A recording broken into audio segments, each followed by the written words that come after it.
You're now watching The Walk Daily.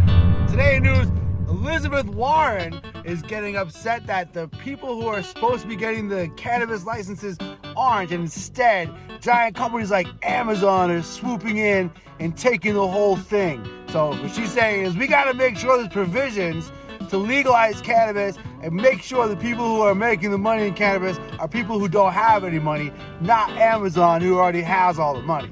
Also in news, Rhode Island decided it's a good idea to expunge 23,000 cannabis possession charges. That's part of Governor McKee's initiative to make Rhode Island free of cannabis prisoners.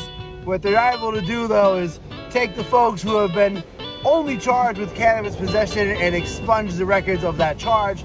The next step, they said, is when cannabis charge is part of a series of charges put against a person. If they had multiple charges and one of them was possession, they're going to be looking at reducing perhaps the sentences of folks who are in prison and expunging the possession piece of those charges.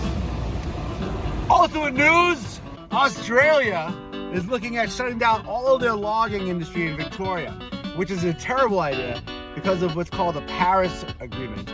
And they're gonna have to stop logging altogether. However, it's a huge opportunity for hemp and for cannabis because they're not gonna be able to use trees to make paper and other materials they're currently using. It's gonna be a huge problem. They're gonna lose thousands of jobs. It's gonna be a huge hit for the area of Victoria. But what they're saying is we can then grow enough hemp to not only fill the need for the hurd, which would be a replacement for the timber, but also we can use those plants to offset through the scheme called carbon trading. Now, carbon trading is totally a horrible scheme, but if it makes the case for hemp to be grown in place of timber, it might actually be a blessing in disguise.